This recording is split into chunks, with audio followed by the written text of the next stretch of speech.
الذين قال الله إنما يريد الله ليذهب عنكم الرجس أهل البيت ويطهركم تطهيرا.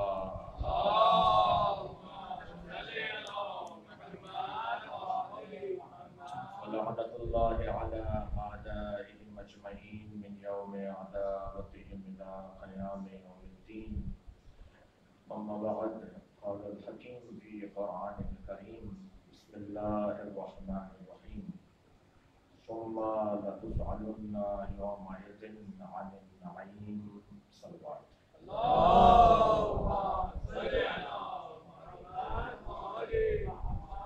التماس ہے ایک مرتبہ سورہ فاتحہ، 3 مرتبہ سورہ اخلاص، مرحومہ مقبورہ نثار بانو بنت علی حسن، مرحومہ خورشید فاطمہ بنت علی متقی جعفری، رحم اللہ من قرأ الفاتحہ.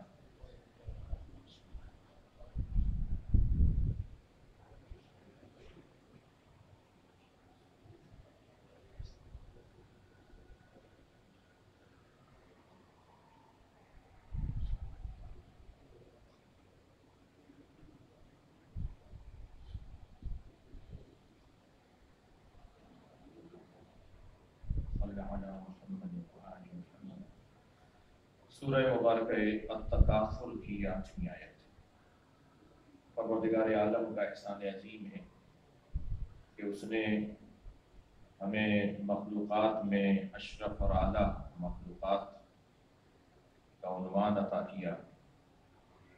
پھر اعلیٰ اور اشرف مخلوقات میں بھی اس نے ہمیں ایسے دروازے سے وابستہ کیا جو دروازہ اشرف الشرفاء اور اجلہ ترین مقام اور حیثیت و منزلت رکھنے والا دروازہ ہے. یوں تو اللہ کی ہر مخلوق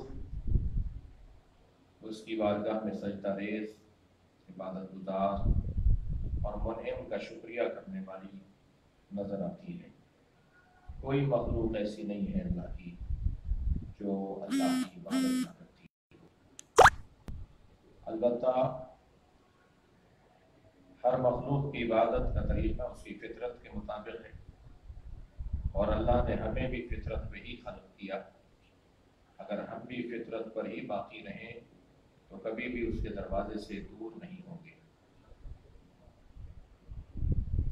انسان اور جن یہ دو ایسی مخلوقات ہیں کہ جن کے علاوہ جتنی مخلوقات ہیں وہ سب اللہ کی عبادت میں مصروف ہیں.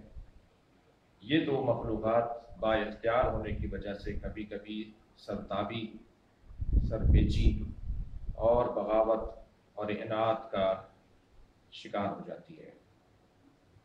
البتہ شاید یہی اس کی بڑی فضیلت بھی ہے کہ یہ جب با اختیار ہے اور اپنے اختیار سے اللہ کی بارگاہ میں اپنے سر کو جھکاتے ہیں تو پھر ان کی فضیلت دیگر مخلوقات سے زیادہ بلند نظر آتی ہے، زیادہ با فضیلت نظر آتی ہیں. میں اگر آج کے اس پہلے بیان میں جو امیر المومنین علی بن ابی طالب علیہ السلام کی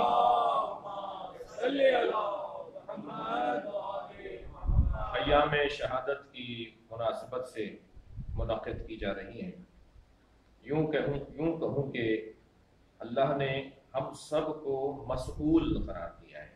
ہم سب ذمہ دار ہیں.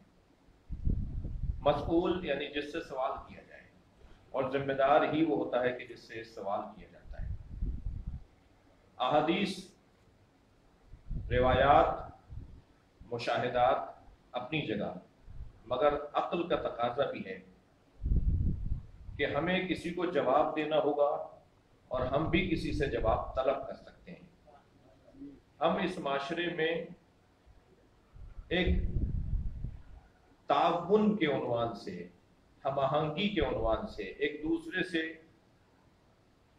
لین دین کے عنوان سے قرار دیے گئے ہیں. آپ مجھ سے تعاون کرتے ہیں، میں آپ سے تعاون کرتا ہوں، ہم دونوں پھر کسی اور سے تعاون کرتے ہیں. اور یہ جو تعاون کا سلسلہ ہے وہ جو انسان کی زندگی میں ایک तावनु अलल बिर्रि वत्तक़वा वला तावनु अलल इस्मि वल उद्वान। हमें बुराइयों में एक दूसरे के साथ हम आहंगी की इजाज़त नहीं है, मगर हमें अच्छाइयों में एक दूसरे के साथ हम आहंगी का हुक्म दिया गया है। हम मसऊल हैं, तवज्जो चाहूँगा, हम मसऊल हैं, हमसे सवाल होना है। अब किसका किससे क्या सवाल होना है, इसमें भी हमारी रहनुमाई है, हमें रहनुमाई दी गई है, हमारी रहनुमाई की गई है। मासूम इरशाद फरमाते हैं कि क़यामत में 4 चीज़ों के बारे में तुमसे पूछा जाएगा, अन सिन्ने का, अन शबाबे का, अन माले का, अन हुब्बुना अहलुल बैत। ये 4 चीज़ों के बारे में तुमसे क़यामत में सवाल होना है।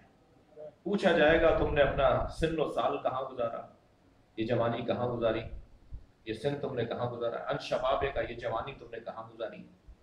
खास तौर पर पूरी जिंदगी का सवाल एक तरफ और जवानी के चंद सालों का सवाल एक तरफ। मैं अगर इसी मरहले पे ये कहता जाऊं कि इंसान की मुकम्मल जिंदगी अगर 100 साल की भी है तो वो जो ऐन शबाब का दौर है, वो चंद साल एक जानिब और सारी जिंदगी की जिम्मेदारियां एक जानिब।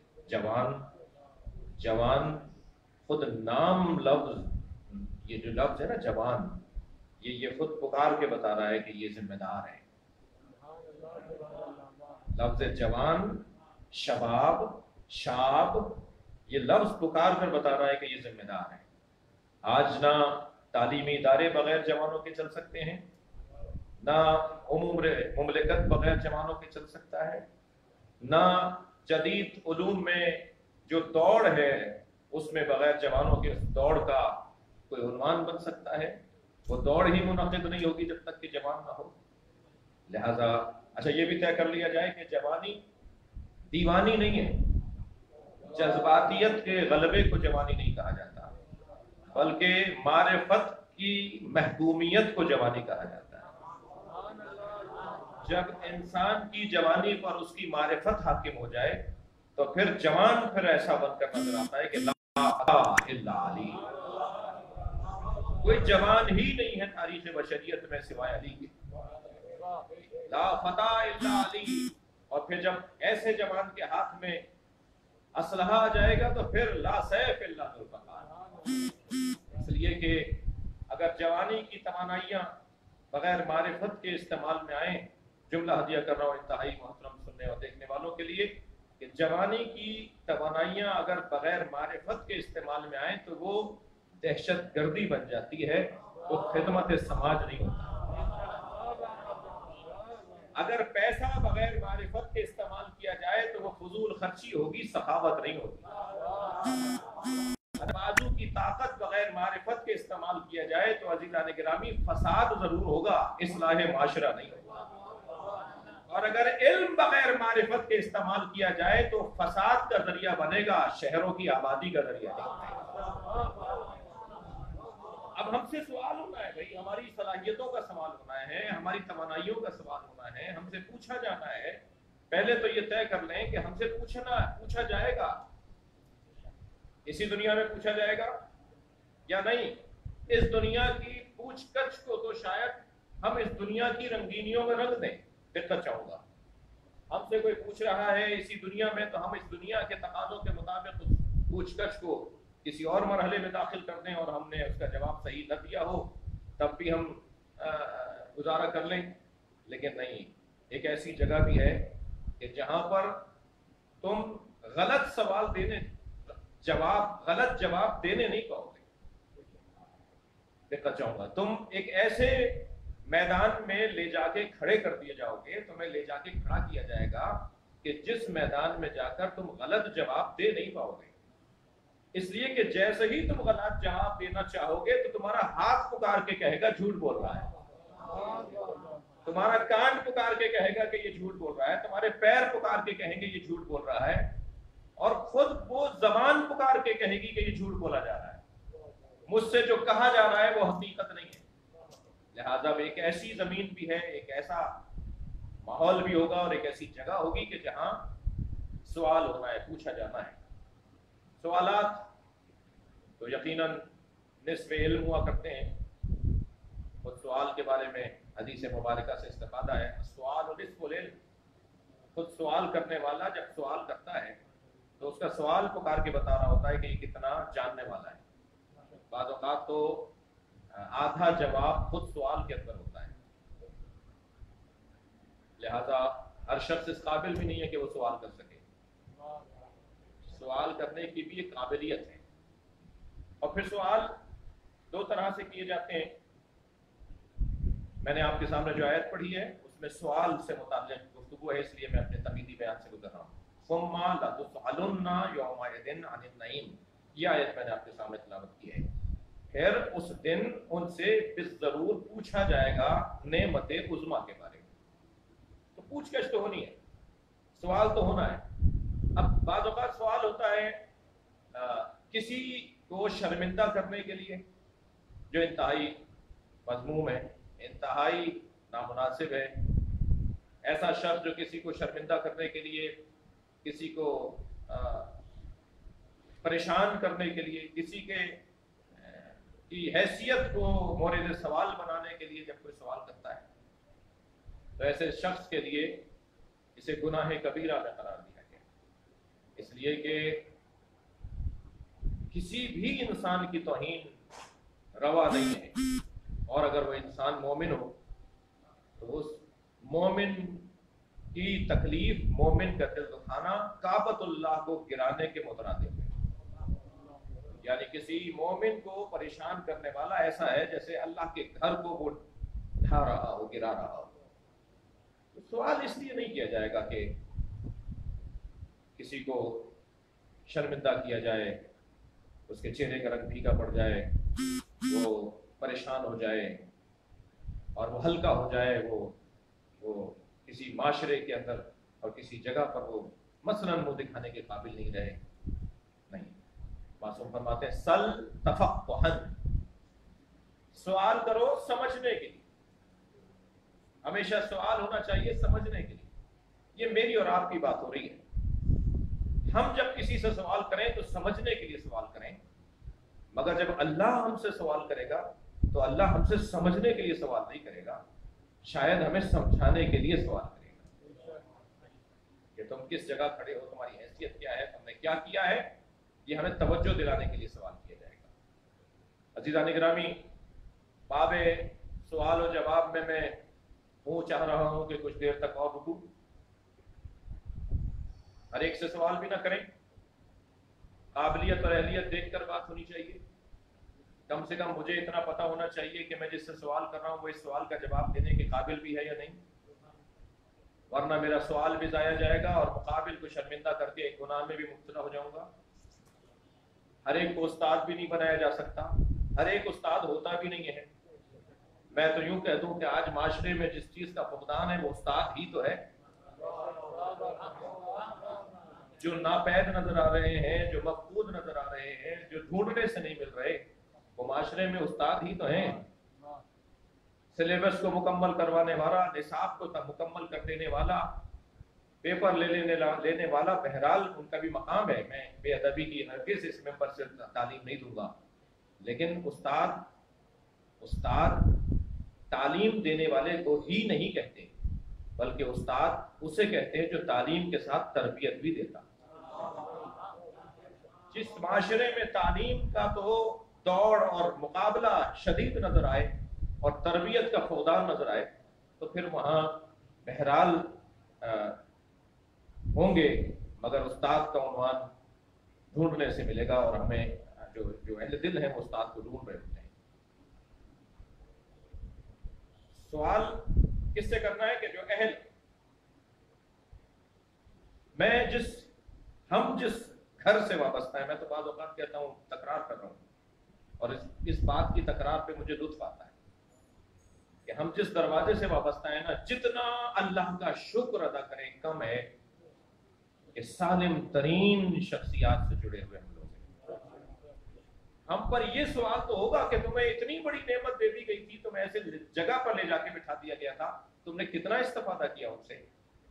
مگر ہم سے یہ سوال نہیں ہوگا کہ تم وہاں غلط بیٹھے تھے یا صحیح بیٹھے تھے. بیٹھے صحیح تھے. جس گھر کا بچہ لوح محفوظ کی تلاوت کرتا،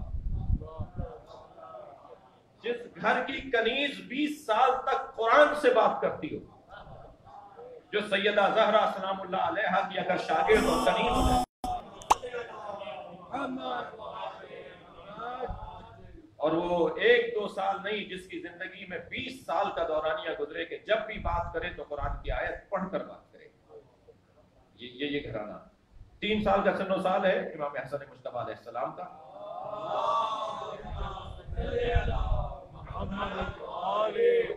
सरकार दो जहां के आगोश मुबारक में तशरीफ फरमा है, सहाबा किराम का हल्का है, एक आराबी, एक बद्दू, एक गैर मुस्लिम, एक मुशरिक गोह का शिकार करके, गोह जो बड़ी छपकली की तरह से होती है, एक बहुत बड़ा जानवर है जो मामूलन सहराओं में होता है, उस जमाने में उसे खाया जाता था, ये लोग जमाने जाहिलियत में उसे खाते थे, उसका गोश्त खाते थे।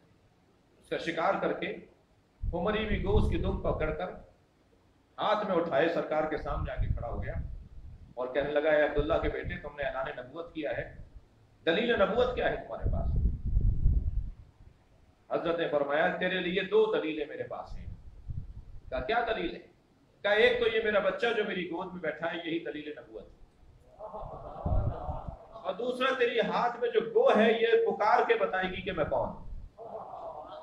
तो उसको ऐसे हाथ में उठा कर देखा और कहने लगा, ये तो मुर्दा, ये क्या बताएगी? हजरत ने आवाज देकर कहा, यादब मन अंता व मन अना, ए गो तू कौन है और मैं कौन हूं? वो जो मुर्दा गो थी ना, जिसकी गर्दन ढलकी हुई थी, जो शायद कई घंटों से मरी हुई थी, एक मर्तबा उसने अपनी गर्दन हिलाना शुरू की, भड़कना शुरू किया उसने। नबी पुकारे याजब और वो जवाब न दे, नबी मुकर्रम उससे वो खातिब हो और वो जवाब न दे, मजाल और विलायत तकवीनी किसे कहा जाता है? मेरे मौला नबी ने फरमाया, यादब बता तू कौन है, गोह बता तू कौन है और मैं कौन हूं? तो उसने एक मर्तबा हर करना शुरू की और बोली, फसी अरबी में बोली, गो फसी अरबी में बोली, आवाज देकर कहा, अंता रसूल रब्बिल आलमीन, आप आलमीन के रब के रसूल हैं, और मैं आपका एक चाहने वाली, एक आपसे आपका कलमा पढ़ने वाली अल्लाह की मखलूक। जब मेरे मौला हसन की तरफ इशारा करके कहा, बेटा हसन बताओ, इसके सवालात के जवाब दो। कहने लगा, मैं इस बच्चे से क्या बात करूं? 3 साल का सन्नो साल है इमाम हसन का। कहने लगा, मैं इस बच्चे से क्या बात करूं? मेरे मौला हसन बेसाख्ता बोले, सल फकीहन ला सबिया, तू बच्चे से बात नहीं करेगा, पूछेगा तो किसी फकीही से पूछेगा। तेरे सामने एक फकीह बैठा, मुझसे बात कर। कहने लगा, मैं तुमसे सवाल करूंगा तो तुम इस सिन्नो साल के नहीं हो कि तुमसे सवाल किया जाए। हज़रत ने फरमाया, तू कल रात को फला कबीले में बैतूता की हालत में था, क़याम पजीर था, कि जब वहां से निकला तो तुझे रुखसत करने के लिए कुछ लोग कुछ दूर तक आए, उनमें एक खातून भी थी, और उसने तुझसे कहा था कि जब तू मदीने पहुंचे तो वहां एक शख्स ने ऐलान नबूवत किया है, उससे जाकर सवाल करना, उससे दलील नबूवत मांगना। तूने कहा कि मैं उनसे मिलूंगा, मैं उनसे मिलना नहीं चाहता। तूने मेरे नाना नबी के लिए कुछ नामुनासिब जुमले कहे, उनमें ये जुमला तूने कहा, तूने ये जुमला कहा। एक मर्तबा जब सारे रस्ते के अहवाल सुनने लगा तो कहने लगा, मैं यकीन करता हूं कि आप ही दलील नबूवत हैं।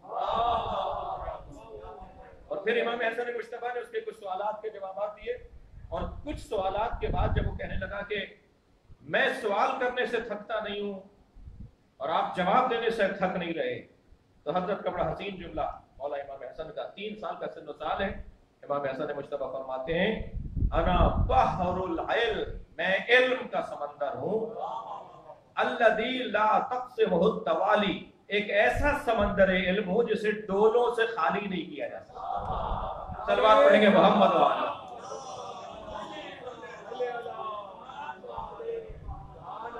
ये घराना जिन्होंने सलूनी का दावा किया, जिन्होंने हर इल्म का उन्वान गोया ऐलान के जो चाहो पूछ लो इनसे, ये जवाब देने के लिए तैयार है।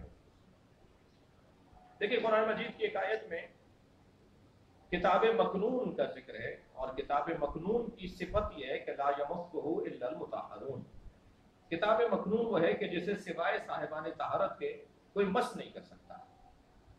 یہ صاحبان طہارت یہی گھرانہ ہے کہ جو کتاب مکنون تک پہنچ سکتے ہیں، جو جانتے ہیں کہ کتاب مکنون حقیقت قرآنیہ کیا ہے. نبی مکرم کی رحلت کے بعد قرآن کی جمعآوری کا جب مرحلہ آیا تو مولا کائنات نے جب جو حالات تھے، جو سیاسی حالات تھے، جو معاملات تھے، اس میں مولا کائنات اپنے گھر سے باہر نہیں نکلے تو پوچھا گیا کہ یا علی آپ کیا بیعت نہیں کرنا چاہتے؟ تو حضرت نے فرمایا میں نے قسم کھائی ہے کہ جب تک میں قرآن کو تنزیل کے مطابق جمع نہیں کر دوں گا، جو نبی مکرم نے مجھے تنزیل کے مطابق قرآن کی آیات بتائی ہیں، اس وقت تک میں اپنی یہ ردا، اپنی ابا، میں نے قسم کھائی ہے کہ میں اپنے شانے پہ نہیں رکھوں گا الا نماز واجب کے لیے. صرف نماز واجب کے لیے میں اپنے کاندھے پر اپنے شانے پہ ابا رکھوں گا، اس کے علاوہ میں ابا نہیں ہووں گا. یہ تہذیب، اسلامی تہذیب اور اہل بیت کی سیرت کا اور اس وقت کے ماحول کا تقاضا بھی تھا کہ جو لباس ہوتا ہے اس کے بغیر باہر نہ نکلنا، گویا اپنے آپ کو آمادہ نہ پانا، اور باہر نکلنے کے تقاضے ہوتے تھے، کسی سے ملنے کے آداب ہوتے تھے. اگرچہ کچھ عرصہ پہلے تک ہمارے یہاں بھی کچھ آداب کا خیال رکھا جاتا تھا، اور آہستہ آہستہ تہذیبیں تبدیل ہو رہی ہیں، اور آہستہ آہستہ آداب اور رواج اور رسومات تبدیل ہو رہے ہیں. بلکہ جو حالات اس وقت عالمی سطح پر ہیں، اس وبا کے عنوان سے، یہ وبا بھی ہمیں عالمی تہذیب کی تبدیلی کی طرف متوجہ کر رہے ہیں. نیا دور شروع ہوگا، نئے معاملات ہوں گے، کچھ چیزوں سے انسان کو دور کیا جا رہا ہے، کچھ منفی چیزوں سے دور کیا جانا تو قابل تعریف ہوگا، لیکن کچھ مثبت چیزوں سے بھی دور ہونے کا اندیشہ ہے. اللہ ہمیں اپنے حفظ و امان میں رکھے، اور اس وبا سے عالمی سطح پر جو بھی انسان متاثر ہیں ان سب کو شفا عطا فرمائے. اور خاص طور پر یہ دعا بھی ایام میں کریں، امیر المومنین کی شہادت کے ایام ہے، کہ ہم اس وبا سے مقابلہ کرنے کی جہاں بدنی صلاحیتوں کو تلاش کر رہے ہیں، وہاں تہذیبی اور روحی صلاحیتیں بھی ہمارے اندر محفوظ رہیں اور ہم ان صلاحیتوں کے حامل رہیں. ایک سلوات دیا کریں گے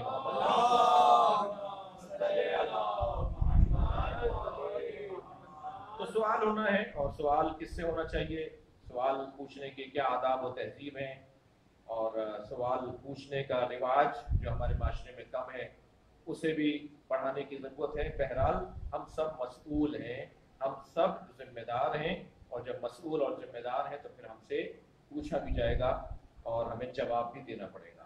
اب اس دنیا میں تو جواب جیسا تیسا دیا جا سکتا ہے اور دیا جا رہا ہوتا ہے، لیکن ایک ایسا موقع آئے گا کہ جب جواب وہی دیا جائے گا جو جواب ہوگا. قیامت میں آواز دی جائے گی وقفوہم انہم مسئولون، روکو انہیں، یہ مسئول ہیں، ان سے پوچھا جائے گا. اور پھر جب پوچھا جائے گا تو کیا پوچھا جائے گا؟ حضرت امام جعفر صادق علیہ السلام نے اپنے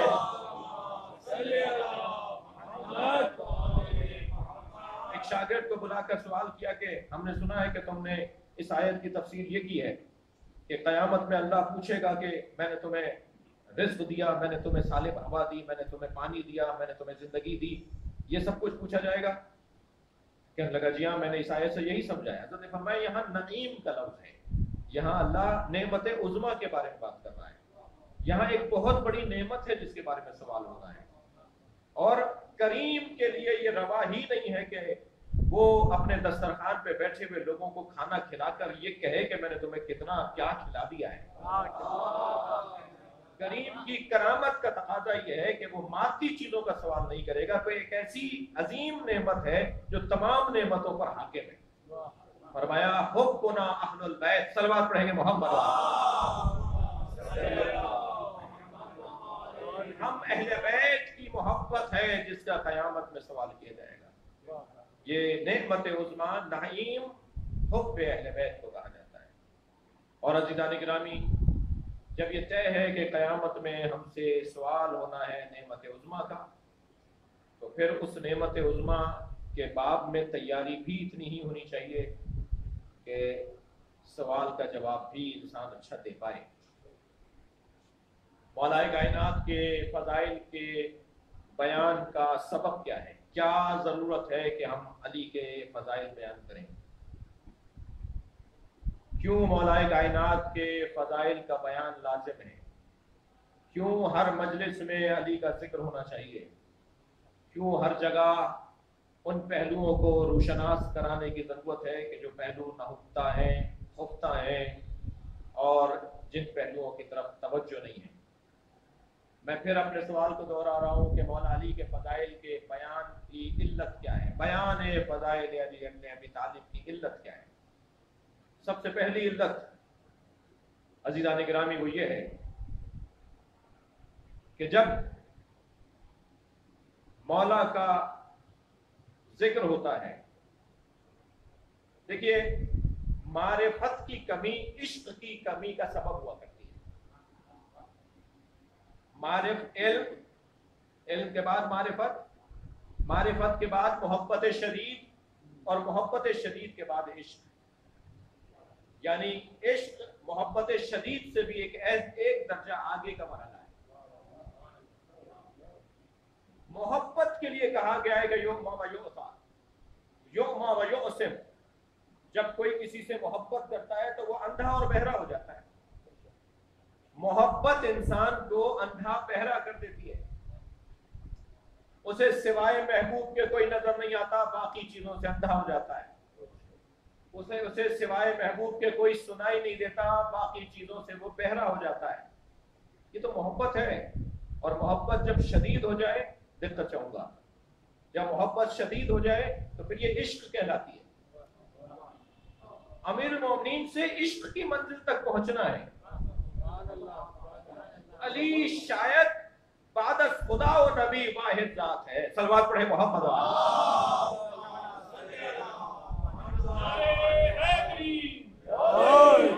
मौला की जात बादस खुदा और नबी वाहिद जात है कि जो इश्क करने के काबिल है, जिसे इश्क किया गया है, जिसे इश्क किया जाना चाहिए।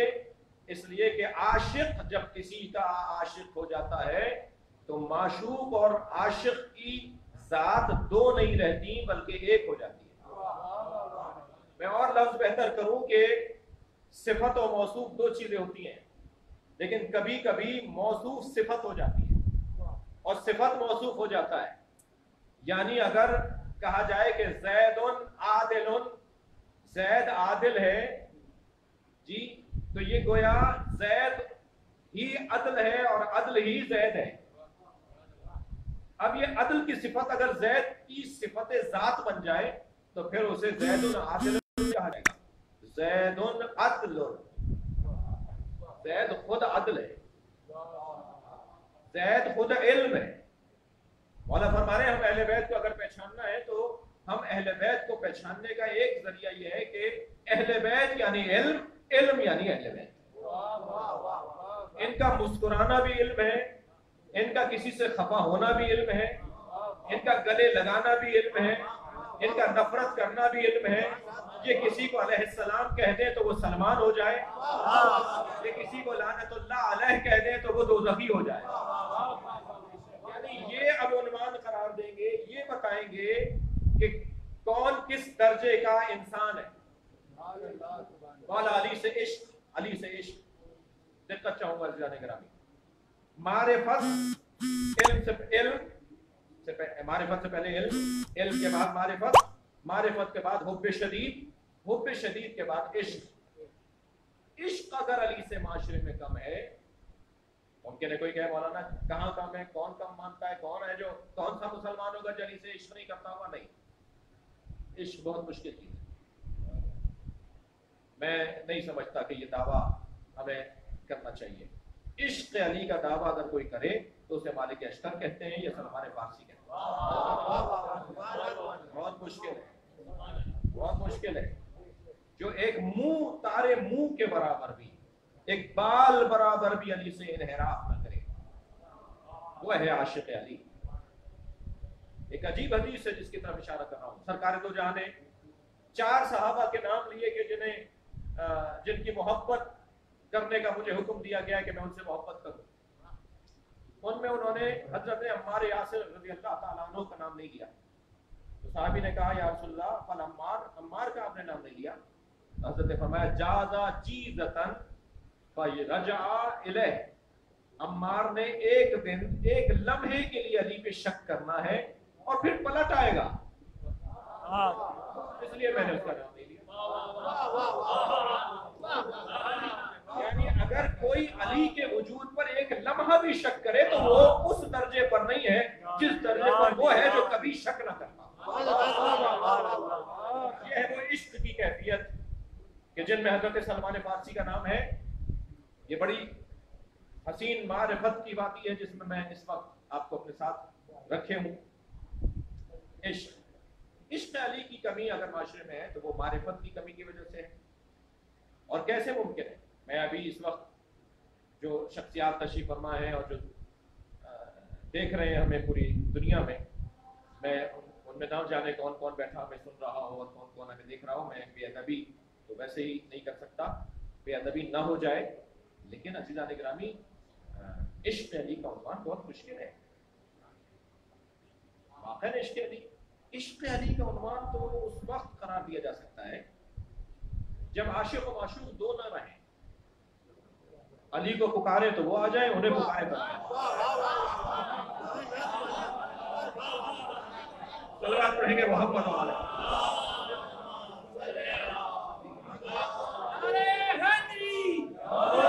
یہ کیفیت جب تک عشق کے باب میں نہیں ہوگی وہ عاشق نہیں کہنا سکے. کیسے ممکن ہے کہ علی کو عدل سے پیار ہو اور علی کا چاہنے والا عدل کو ناپسند کرتا ہو؟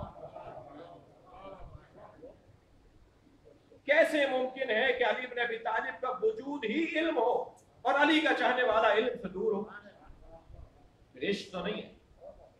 کیسے ممکن ہے کہ ظلم سے نفرت علی کی ہو اور علی ظلم سے نفرت کرتے ہو اور علی کا چاہنے والا ظلم سے نفرت نہ کرتا ہو؟ تو اس کا مطلب یہ ہے کہ عشق نہیں ہے. ہاں میں محبت کا بھی انکار نہیں کروں گا، وہ محبت رقیق اور خفیف ہی صحیح، مگر محبت کا ہم انکار نہیں کر سکتے. محبت ہے، رغبت ہے، اس طرف رخ ہے. علی کی طرف رخ ہم سب کا ہے. کسی کا شدید ہے، کسی کا شدت میں کمی ہے، کسی کے ہاں رقت ہے، کسی کے ہاں خفت ہے رخ سب کا اسی طرف. کوئی آخری لائن کی آخر میں جا کے کھڑا ہے، کوئی اس صف کے آگے آگے کھڑا ہے سب ایک ہی صف میں. لہذا یہ کہنا اس ممبر سے بہت مشکل ہے کہ جس کو عشق نہیں ہے اس کو وہ گویا اس کی کوئی حیثیت نہیں ہے. نہیں، اس کی حیثیت ہے، محبت اسے ہے، مگر اس محبت میں شدت کو لے کر آنا ہے. یہ محبت جب شدید ہو جائے گی تو پھر عشق کا مرحلہ بنے گا. یعنی کیا ہم میں سے کوئی نہیں چاہتا کہ ہم مالک اشتر جیسے بنے؟ کیا ہم میں سے کوئی نہیں چاہتا کہ ہم سلمان فارسی کے جیسے بنے؟ بھائی میں معصوم کے بننے کی بات تو نہیں کر رہا نا کہ جو ہمارے لیے ممکن ہی نہیں. جی حضرت سلمان فارسی اللہ اکبر عشق علی سے منور، مملو، معطر وجود. عشق علی سے معطر وجود. سن و سال بہت زیادہ ہے حضرت سلمان کا. سلمان فارسی ہیں یا سلمان محمدی ہیں؟ سرکار نے ان کا نام سلمان فارسی کے بعد فرمایا سلمان فارسی نہیں کہو، آج کے بعد تم اپنے آپ کو سلمان محمدی کہو. تشریف فرمائے کچھ احباب کے ساتھ کہ طے کیا گیا کہ سلمان کا شجرہ معلوم کریں گے، ان کے دادا ان کے پردادا کون ہیں. تو ایک ایک نے اپنا اپنا حسب نسب بیان کرنا شروع کیا. حسب پر تو میں بات نہیں کر رہا تھا، نسب کی بات کر رہا تھا. ہر ایک نے اپنا اپنا نسب بیان کرنا شروع کیا. تو آبا و اجداد کے نام لیتے لیتے اب ایک مرتبہ سلمان کے برابر والے نے جب بتا دیا تو اب مرحلہ حضرت سلمان کا تھا. تو آواز آئی سلمان بتاؤ تمہارا نسب کیا ہے؟ تو بے ساختہ فرمایا میرا نام سلمان ہے، میرا باپ اسلام. تلوار پڑھے ذرا محمد.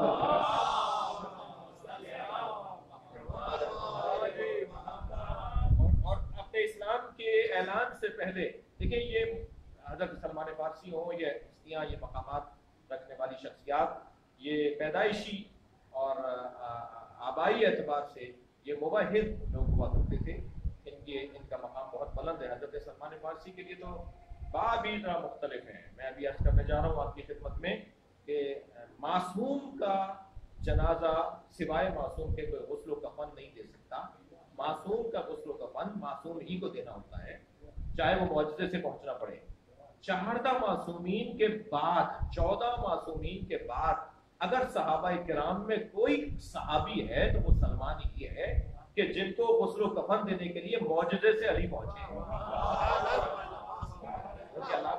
उनके अलावा किसी और को ये अज़मत हासिल नहीं है। जब पहुंचे हैं ना मदीना मुनव्वरा सरकार दो जहां की तलाश में, तो उन्हें एक बुजुर्ग ने बता दिया था कि सलमान जो आखिरी जमाने का नबी है उसकी 3 सिफतें हैं, उसे 3 निशानियों से पहचान सकते हो। एक निशानी तो यह है कि वो सदका नहीं खाएगा। दूसरी निशानी उसकी यह है कि जब वो बाहर निकलेगा और सूरज और दिन निकला हुआ होगा तो बादल उस पर साया करेगा, यानी बादल उसके और सूरज के दरमियान आ जाएगा, उस पर साया होगा। और तीसरी निशानी है कि उसकी शाने पर मोहर नबूवत लगी होगी। सलमान फारसी ने एक दिन अपने जिसके बाग में काम करते थे, उसने मजदूरी में इनको खजूरों का टोकरा दिया कि ये तुम्हारी मजदूरी है। अब होता ये था कि उसे जाके ये फरोख्त कर दें, कुछ उसके एवज चीज़ें ले लें। पहले जिन्स के बदले में ही जिन्स ली जाती थी, खजूर दे देंगे, आटा ले लेंगे, खजूर दे देंगे, मिसाल चावल ले लेंगे। अब ये अपने मजदूरी के जिन्स लेकर जब बाहर निकले तो इनको ख्याल आया कि ये मैं फरोख्त करके नबी की खिदमत में पहुँचूँ। एक मरतबा इनके मालिक ने इन्हें आवाज़ देकर कहा कि एक टोकरा सदक़े का भी है, वो लेते जाओ और ये बाजार में और शहर में फुकरा में तकसीम कर देना। सलमान ने अपना खजूरों का टोकरा फरोख्त किया और जो सदक़े का टोकरा था वो लेकर पहुंचे मस्जिद में। एक जानिब मौला अली तशरीफ फरमा है, एक जानिब हज़रत हमज़ा तशरीफ फरमाए। अवाइल इस्लाम की बात है, यानी अवाइल हिजरत की बात है। हज़रत हमज़ा तशरीफ फरमाए, बीच में सरकार बैठे हैं। सदक़े की खजूरों का टोकरा आगे रख के कहा कि तनावुल फरमाए, सदका है। तो ना अली ने खाया, ना हज़रत हमज़ा ने खाया, ना सरकार दो जान ने खाया। तो सलमान ये कहते हुए उठे कि आज कैसे तय करूं कि इनमें नबी कौन है। ये पूरा घराना सदका नहीं खाता, ये पूरा घराना सदका नहीं खाता। एक मर्तबा देखा कि बादल साया किए हुए हैं मगर अकेले तो जा नहीं रहे। कभी निकलते हैं तो अली साथ होते हैं, कभी निकलते हैं तो हमजा साथ होते हैं, कभी जाफर तैयार साथ होते हैं, ये अकेले तो कभी निकलते नहीं। तो ये कैसे तय करेंगे इनमें कौन सा नबी है। अब एक ही निशानी रह गई थी मोहर नबूवत की।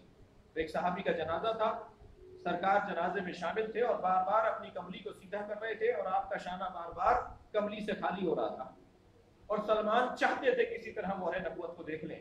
कुछ फासले पर थे कि जब चंद मरतबा सलमान ने कोशिश कर ली और उन्हें मोहर नबूवत नजर नहीं आई तो सरकार ने मुड़कर देखा और कहा, सलमान करीब आओ, हम इस मोहर की ज़ियारत तुम्हें खुद करवा देते हैं। ये सलमान फारसी, ये इश्क़ अली से सरशार वजूद। मैं आज की इस मजलिस में इस बात पर अपनी बात और अपने मजमून को मुकम्मल करूंगा कि सलमान फारसी इश्क़ अली से सरशार वजूद, आशिक़ अली इब्न अबी तालिब, आशिक़ अली इब्न अबी तालिब। जब मदाइन के गवर्नर के तौर पर तशरीफ फरमा हो रहे थे तो मौला से रुखसत होते वक्त इनका दिल गोया ऐसा मलूल था कि मौला ने इनको एक बशारत दी। हज़रत ने फरमाया कि सलमान, जब कभी बीमार पड़ो तो कब्रिस्तान जाकर मुर्दों को सलाम करना। अगर कोई मुर्दा तुम्हें जवाब दे दे और तुमसे बात करे तो समझना इस बीमारी में तुम रहलत कर जाओगे, तुम्हारा इंतकाल हो जाएगा।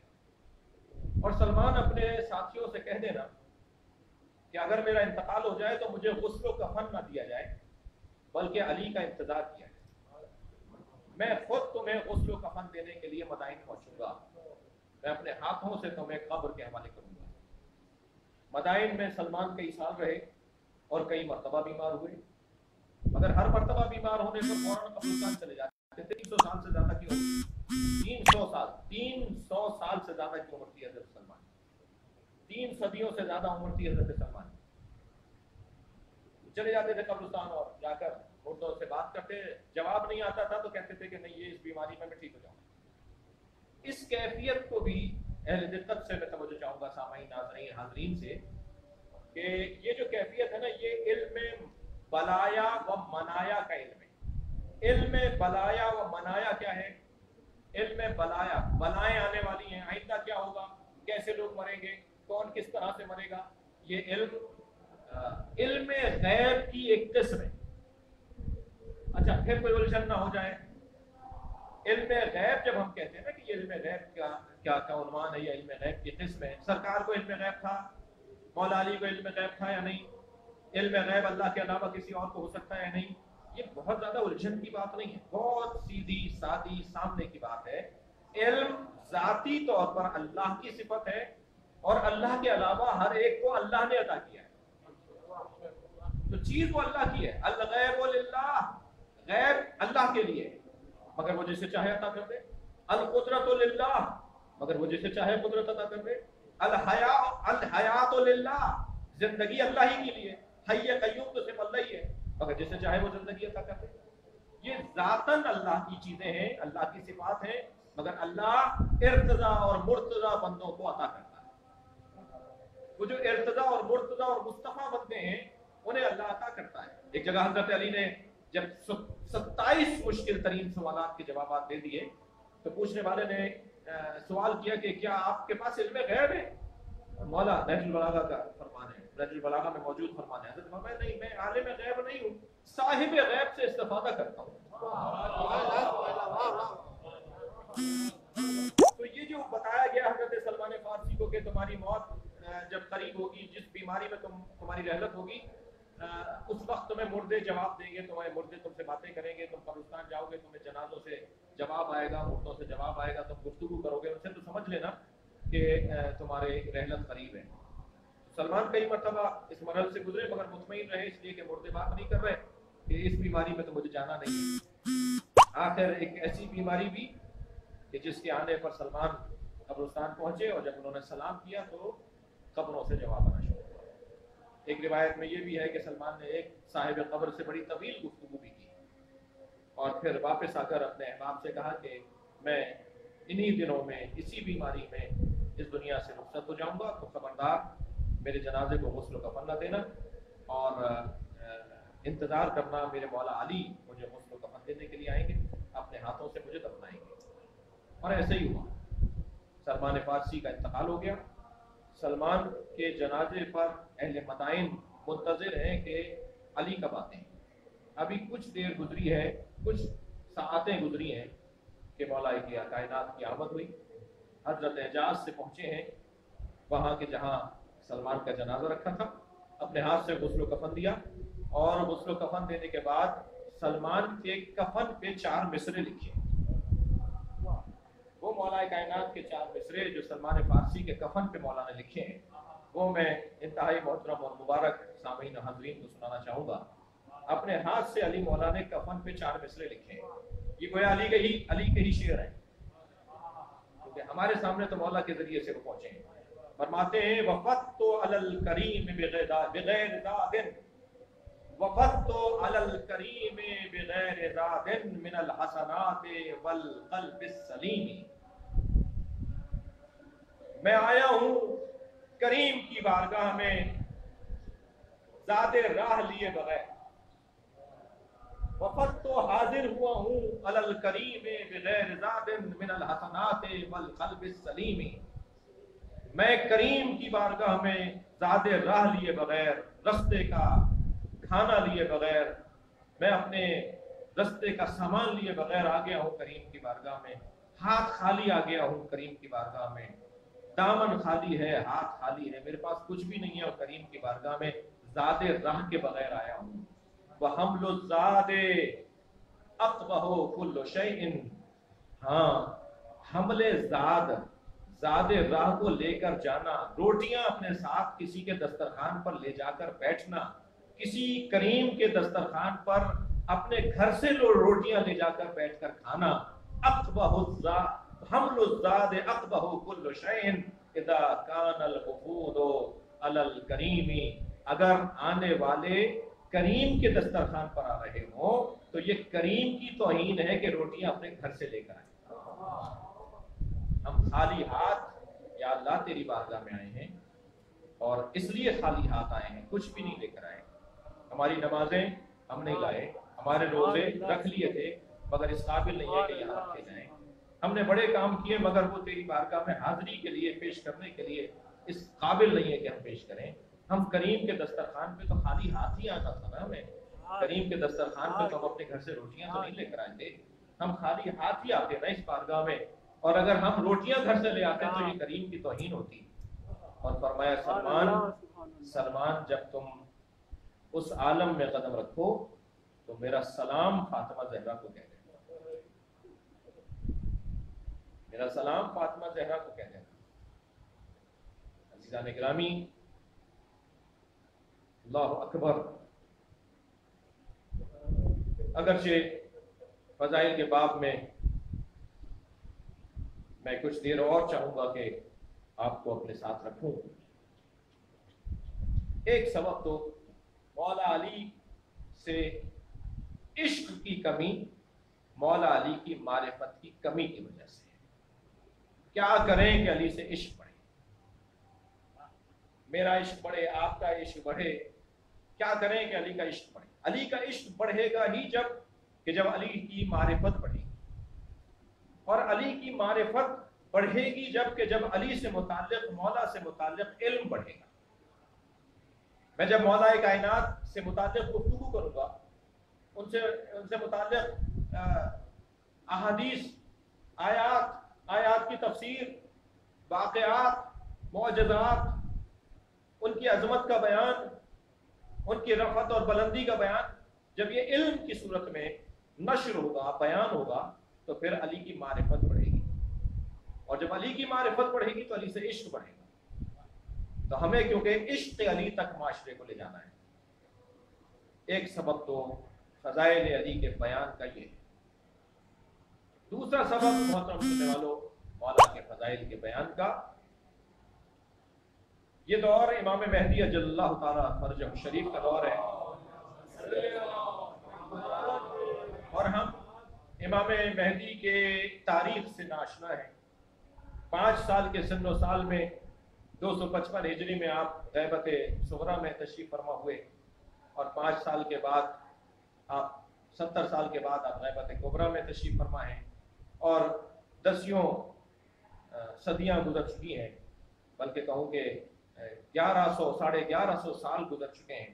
ہم حضرت کی تاریخ سے ناشنا ہیں. ہمیں نہیں پتا کہ امام کی سیرت کیا ہے, ہمیں نہیں معلوم کہ امام کا مزاج کیا ہے, ہمیں نہیں معلوم کہ امام کے علم کی کیفیت کیا ہے, ہمیں نہیں معلوم کہ امام کی شجاعت کی کیفیت کیا ہے, امام کے سخاوت کے جلوے کیا ہیں, امام کی ریاضت کے جلوے کیا ہیں, امام کی امامت کے جلوے کیا ہیں. ہمارے سامنے امام مہدی نہیں ہے, یعنی ہم ہیں تو پہچانتے نہیں ہیں. ان کی سیرت, ان کی تاریخ, ان کے واقعات ہمارے سامنے نہیں ہیں. اور مولا علی کا ذکر اس لیے کرنا ضروری ہے کہ مولا امام جعفر صادق علیہ السلام فرماتے ہیں کہ ہمارا مہدی ہمارے جد علی سے مشابہ ہے. ہمارے مہدی کی شباہت سب سے زیادہ اگر کسی سے ہے تو وہ ہمارے جد علی سے. یعنی اگر آپ مجھے دیکھنا ہے کہ عدل مہدی کیا ہے تو میں دیکھ لوں کہ عدل علی کیا ہے. اگر مجھے دیکھنا ہے کہ علم مہدی کیسا ہے تو دیکھ لوں علم علی کیسا ہے. اگر میں دیکھنا چاہتا ہوں کہ عبادت امام مہدی کیسی ہوگی تو دیکھ لوں عبادت علی بن ابی طالب کیسی. جتنا میں مولا کائنات کی صفات پر غور کرتا چلا جاؤں گا اتنا امام مہدی سے آشنا ہوتا چلا جاؤں گا. اور یہ دور جس امامت کا ہے وہ امام مہدی کا دور ہے. کسی نے کیا خوب کہا کہ آنے والا کیا آکے کرے گا, یہ وہی کرے گا جو ان کے جد علی نے کیا ہے. کیا کیا ہے ان کے جد علی نے؟ ان کے جد علی نے ظلم کے خلاف آواز اٹھائی ہے, جان دی ہے, گھرانہ قربان کیا ہے. ان کے جد علی نے کیا کیا ہے؟ علم کے فروغ کے لیے ایسا دعویٰ کیا ہے جو تاریخ بشریت میں عظیم المثال ہے. سلونی سلونی قبل ان تفتنونی, پوچھو پوچھو اس سے پہلے کہ تم مر جاؤ, اس سے پہلے کہ میں تمہارے درمیان سے چلا جاؤں. तफ्क़िदूनी, ये इल्म का एक दरवाज़ा। अल्लाहु अकबर। जनाब नजमुल हसन जाफरी साहब ने मेंबर को क्या खूब सजाया है और हम सबको दरे शहर इल्म पे ले जाके बिठा दिया। सलवात पढ़ेंगे मोहम्मद वाले।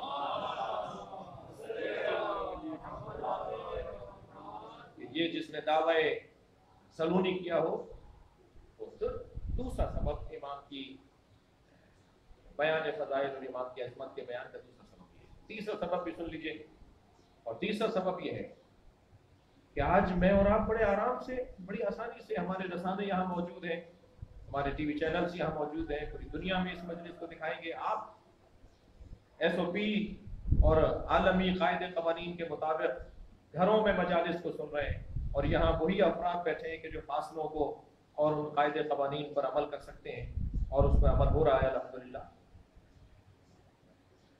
बात यह है कि आज बड़ी आसानी से मैं माइक पर, टीवी चैनल पर मौला अली की बात करता हूं। एक मर्तबा अली कहने पर हुलकूम बुरीदा किए गए, एक दफा अली कहने पर सर पर तलवार मारी गई है। कोई एक दफा अगर अली कह देता था तो उसका बाजू काट लिया जाता था। पूछा जाता था कि तुम अली कहना चाहते हो तो हाथ काटा जाएगा, और वो तैयार हो जाता था कि हाथ काट दीजिए मगर मैं अली बोलना चाहता हूं।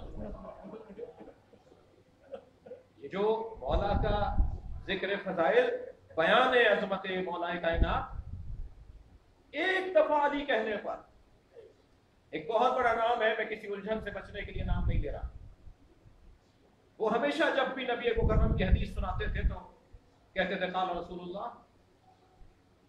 किसी ने कहा कि आपकी विलादत तो दूसरी दौरे हुकूमत और खिलाफत, दूसरी दौरे खिलाफत के अंदर आपकी विलादत हुई, आप तो नबी के जमाने में थे ही नहीं।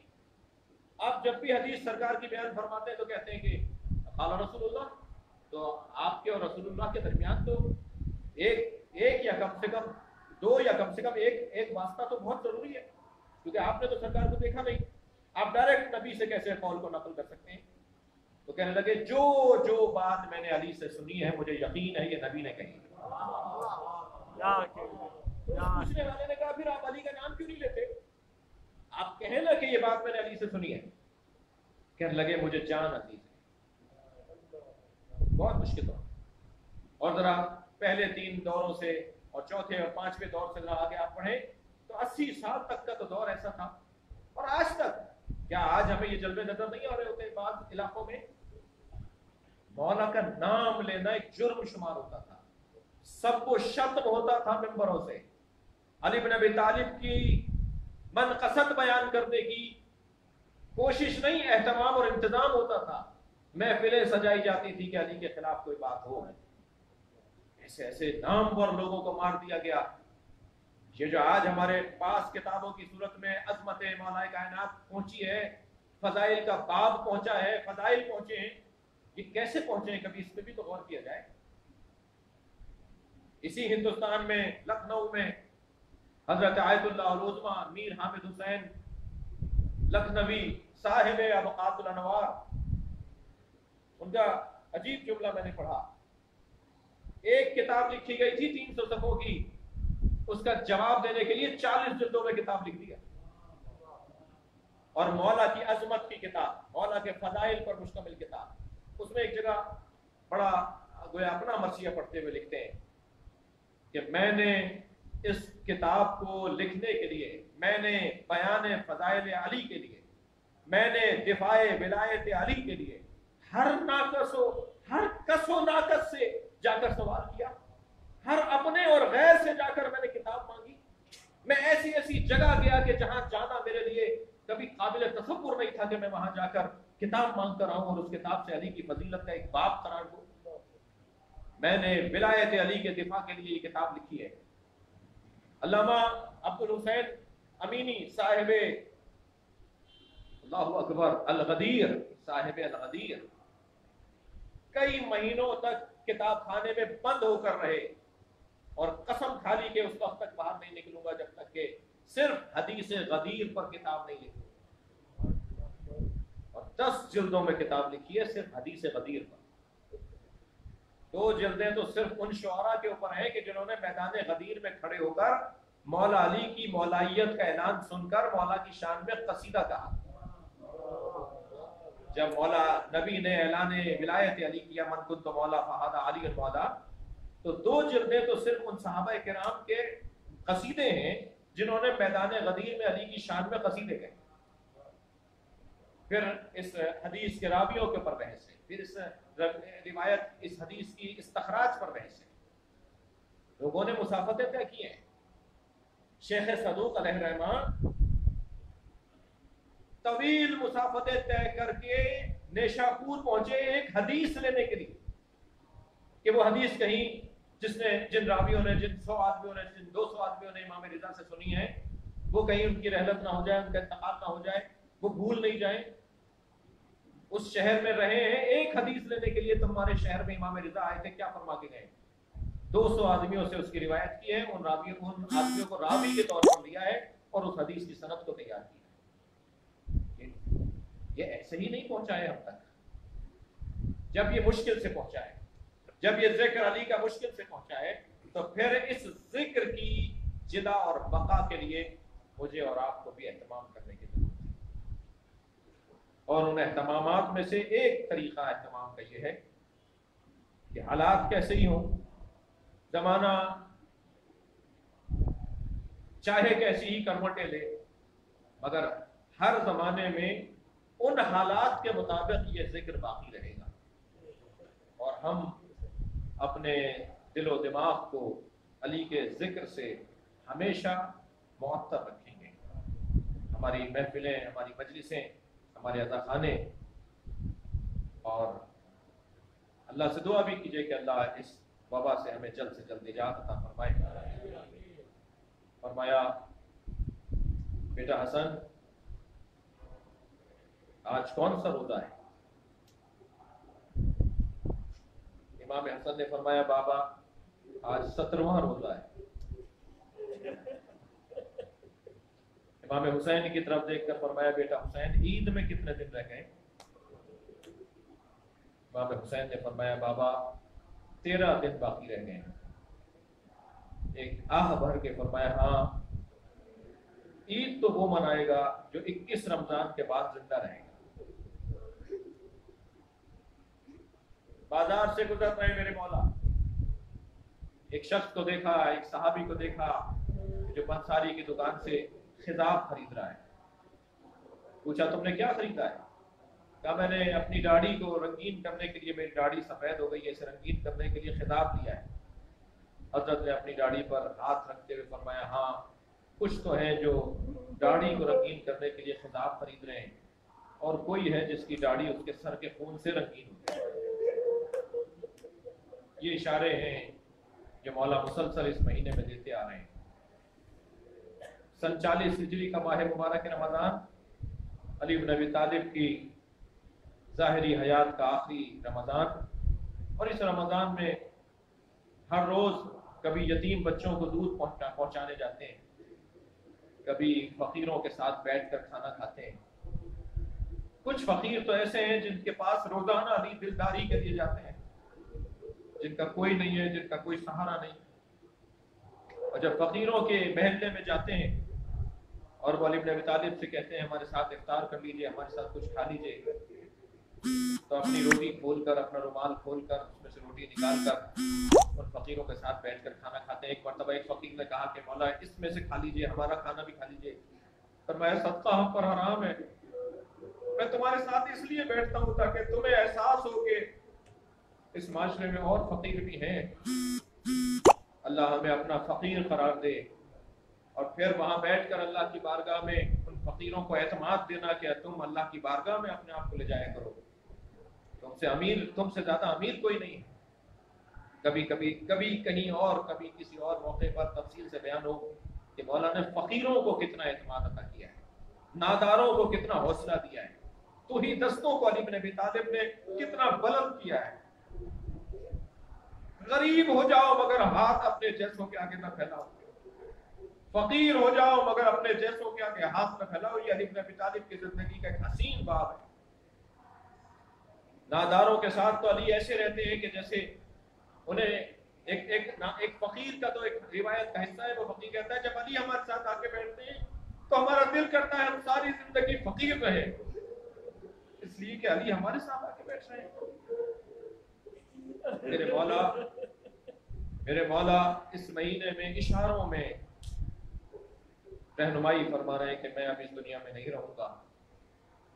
17वां अजीज़ान गिरामी रोजा इफ्तार करने के लिए फरमाया बेटा हसन अपनी बहन उम्मे कुलसूम से कह दो कि आज मैं उसके घर इफ्तार करूंगा।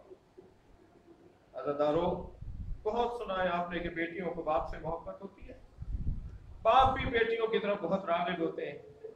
अब अली इस दुनिया से जाना चाहते हैं, फरमाया मुझे अपनी बेटी के घर इफ्तार करना है। बेटी ने कितनी खुशी मनाई होगी जब खबर पहुंची होगी कि आज बाबा मेरे घर आ गए, कितना एहतमाम करने की कोशिश की होगी। मुझे तो दिल कहता है कि कभी दौड़ती होगी कि ये भी इंतजाम कर लो, वो भी बाबा के लिए कर लो, और फिर अपने आप से कहती होगी कि बाबा तो ये नहीं खाएंगे। दस्तरखान बिछाया, मौला आकर बैठे इफ्तार के लिए जनाब उम्मे कुलसूम ने, तो मौला ने दस्तरखान को देखा और फिर अपनी बेटी के चेहरे को देखकर कहा तुमने अपने बाबा को बुला दिया? तुम्हारे बाबा के दस्तरखान पे कभी इतनी चीजें रही हैं? कभी इतना बड़ा दस्तरखान तुम्हारे बाबा का रहा?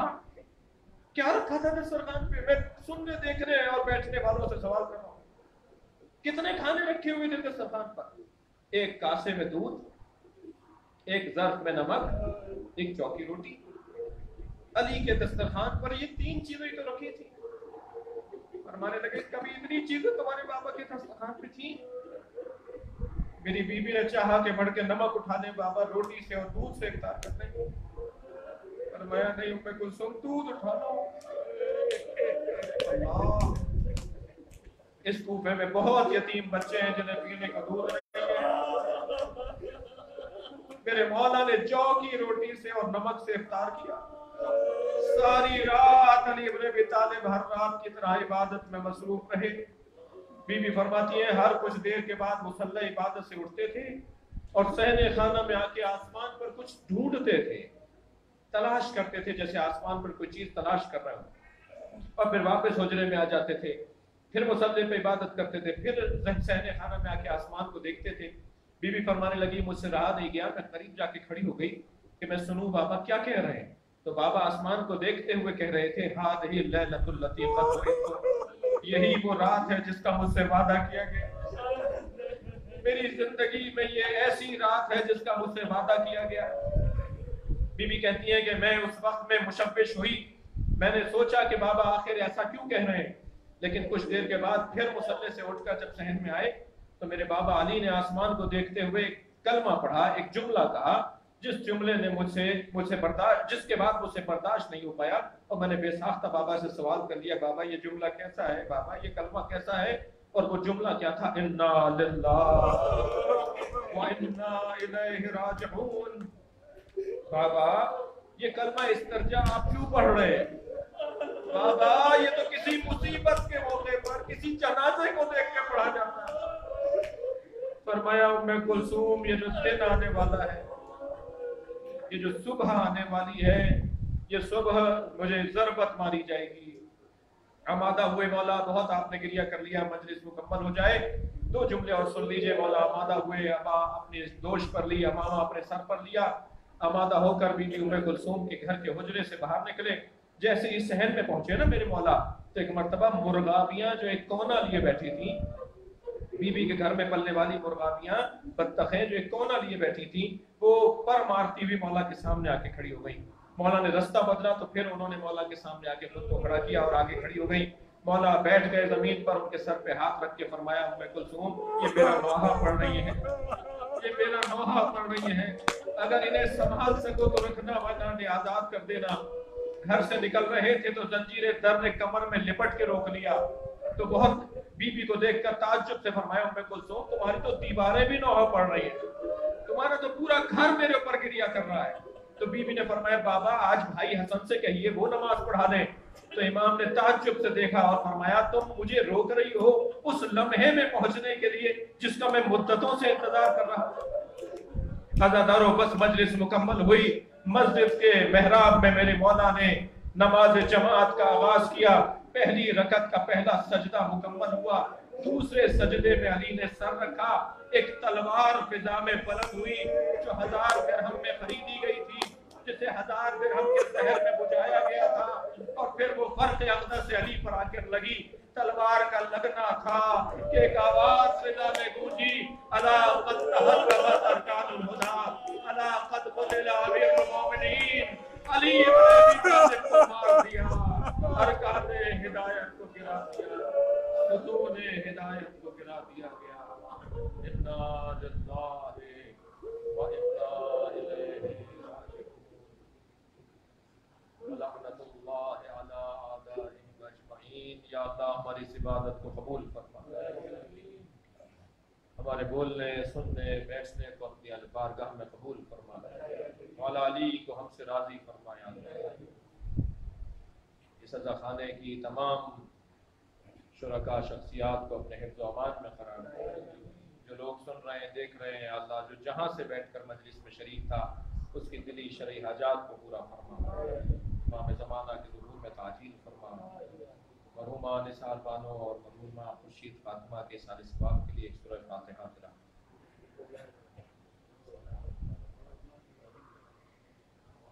الرحمن الرحیم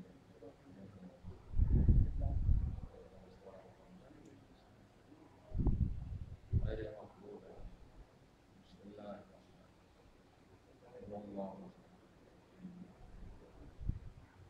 اللہ بسم اللہ الرحمن الرحیم، اللهم صل على محمد وعلى آل محمد